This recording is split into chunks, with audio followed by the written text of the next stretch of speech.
Capricorn, welcome to your monthly horoscope for the month of July 2021. But before we begin, I would like to let you know that I do daily video horoscopes that I post on my YouTube channel every single day. I do weekly video horoscopes that I post every single week. And I also do monthly horoscopes that I post every single month. You can watch all those. And I also request you to hit the subscribe button, hit the bell icon so that you can be notified every time I post a video.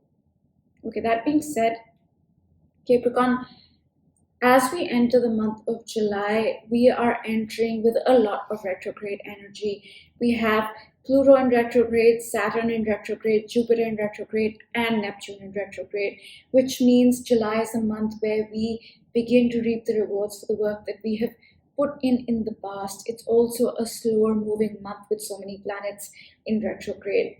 But it is a great time to reap the rewards for the work that we did in the past.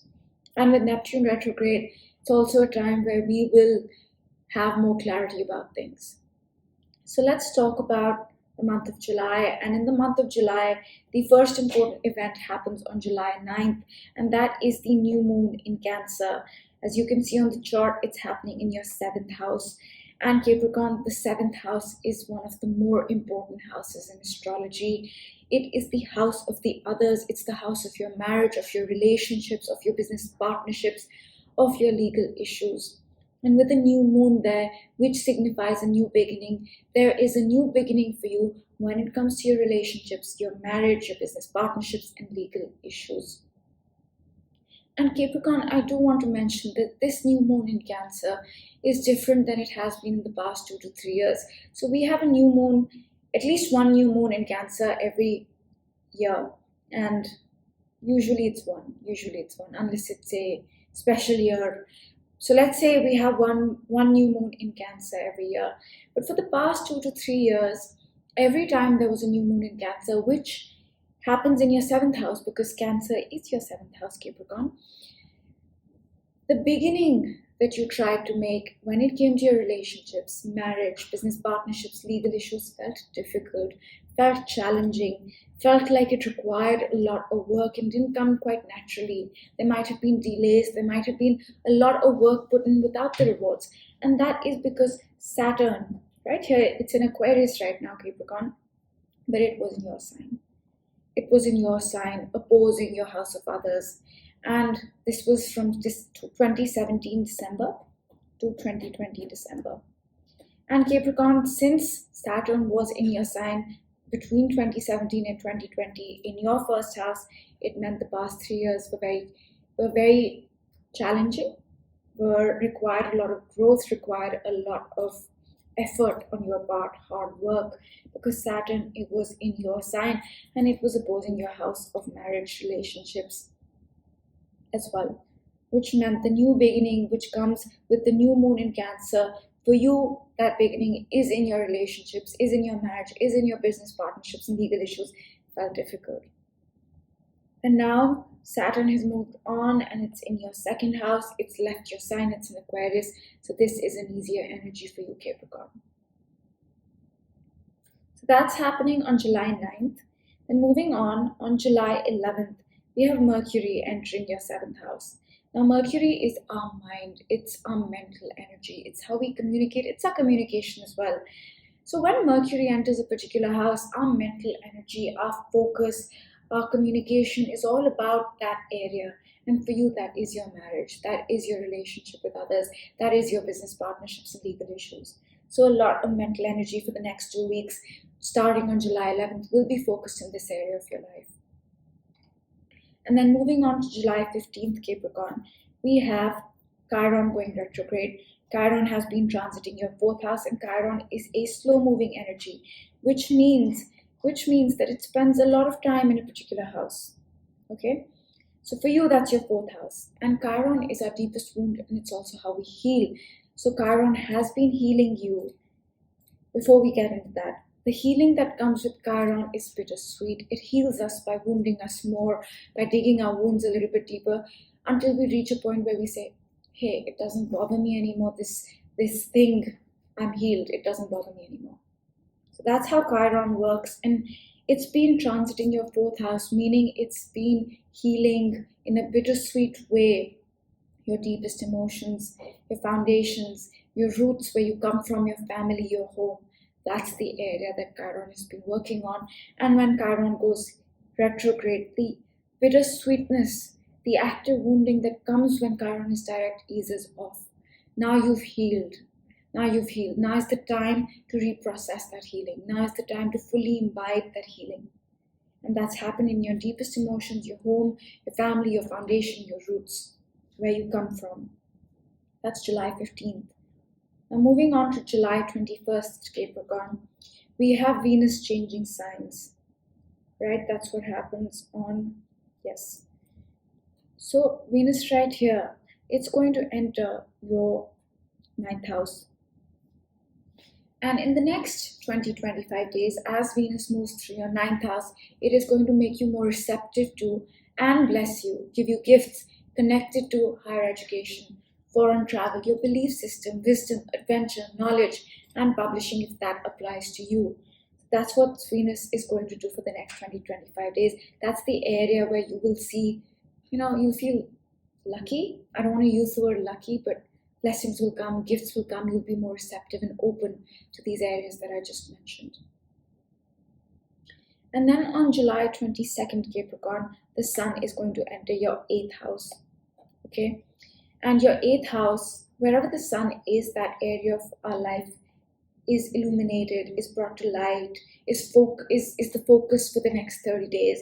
And for you, for the next 30 days, starting on July 22nd, the focus will be your 8th house, intimate relationships, intimacy, investments, occult things, personal karmic matters, healing, regeneration, ending of old things, transformation, change, all these things. And then moving on is the full moon in Aquarius, and this is the most important event of July, and it's happening at 1 degree of Aquarius, so it's right here on the chart. The Sun and the Moon are opposing each other, making a 180-degree angle.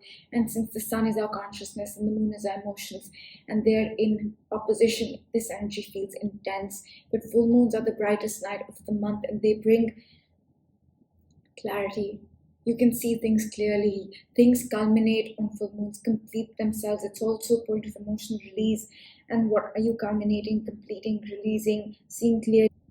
It's happening in your 2nd house and overlooking your 8th house. You can see this on the chart, 2nd house and 8th house. And there are 2 to 3 things. The first one is the July 9th new moon, right? That happened in your house of relationships right here.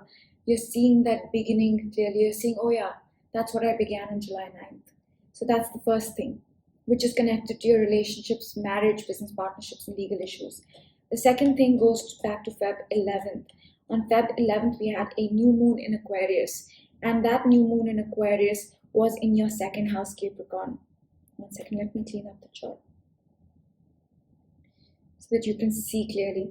The new moon happened in your 2nd house, and the 2nd house is the house of self-worth, value, skills, and material possessions and finances. So there was a new beginning in Feb in your house of material possessions, finances, self-worth, values, skills, and now on the full moon in Aquarius, you're seeing that beginning clearly. What was that beginning about? That's the second thing. And the third thing goes back to December 2020. In December 2020, Saturn and Jupiter, they conjuncted in your 2nd house, and that was a powerful beginning for you for the next 20 years in your house of material possessions, finances, self-worth, values, and skills. And now on the full moon in Aquarius, you might be able to see what that beginning for you was about more clearly. Yeah. And then moving on, we have, one moment. Okay, so never mind. We have on July 27th, we have Mercury changing houses again. Now it's going to leave your house of relationships, marriage, business partnerships, and enter your 8th house, which means mentally you will be focused, and communication-wise you will be more focused on matters associated with intimate relationships, intimacy, change, transformation, endings, investments, occult things, if that applies to you. And then I believe on July 28th, Jupiter is going to retrograde back into the sign of Aquarius, which means that when Jupiter goes retrograde, we get gifts and blessings and rewards for the work that we have done. But unlike when Jupiter is direct, we don't need to learn the lessons. When Jupiter is direct, we have lessons that we need to learn as well. But when Jupiter goes retrograde, the lessons ease off. We just get gifts and rewards for the work that we've already put in. And now you will start to get the gifts and rewards for the work you put in connected to your self-worth, values, skills, finances, and monetary possessions. That happens on July 28th, and on July 29th, Mars is going to enter your 9th house. Mars is going to come into your 9th house after almost 2 years. So you're feeling this energy after 2 years, and Mars will come and reinvigorate and re-energize your belief system, your faith, higher education, foreign travel, publishing, if that applies to you, wisdom, knowledge, all those things. And it's going to do this in the next 40 days starting on July 29th. And that was your monthly horoscope astrological overview, Capricorn. I will pick a card for you, but before that, I would like to know if you want to know about the long-term themes in your chart, because yes, astrology changes moment to moment, day to day, month to month. However, there are certain themes that can last with us for years. For example, Saturn in a particular house can stay with us for 3 years. A particular theme reoccurs for 3 years, 2.5, 3 years. Uranus can have a theme occurring in our life for almost 7 years. So these are slow-moving energies, and sometimes we can feel like, yeah, month to month things are supposed to change, but I'm feeling this underlying energy. So if you'd like to know what those long-term themes in your chart are, let me know and I'll make a video on that. And now let's pick a card for you, Capricorn. Okay, I'm gonna put that back and shuffle again because that was like 10 cards.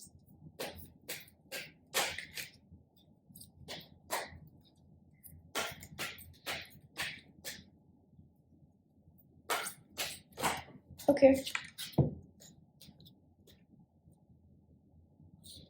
You got soulmates, and you got here and now. And I think this card is appropriate because, like I said, you have a new beginning in your house of marriage, relationships, business partnerships, and legal issues. And perhaps this card is saying that beginning is a positive one. So yeah, you may find someone who's really your partner, either through marriage, a relationship, or even a business partnership. So this card to me confirms that there is a new beginning and it's positive, because look at how happy this couple is. So that's the first card. And this card is asking you to focus on the here and now. Focus on the present. You see, it says the past is here, the future is here, and you are here. It says, the card says that. So focus on the here and now. Focus on the present. If the past has been bothering you, the future has been making you anxious, let that go. Just focus on the present, because it's saying that that's what you need to do. That's what you need to do, Capricorn. And I know, Capricorn, it hasn't been easy. Saturn was in your sign from 2017 to 2020. I know the nodes were there till May of 2020 as well. And the South node was in Capricorn, and that must not have been easy. I know. But let that go. Let all that go. If you've been thinking about how hard it's been, just, I know it's difficult, but focus on the now, because the past is over. It's not coming back. And you even have the Saturn-Pluto conjunction in your sign. So I can only imagine how difficult it must have been. So yes, let all that go. Focus on the present. And this month is a great month for marriage, business partnerships, and relationships. It's unlike the past 3 years. And let me know about that long-term video. And have a great day. Do hit the subscribe button. Do hit the bell icon. And I will see you all tomorrow. Tomorrow, if you watch my dailies, or in another video if you don't. Bye.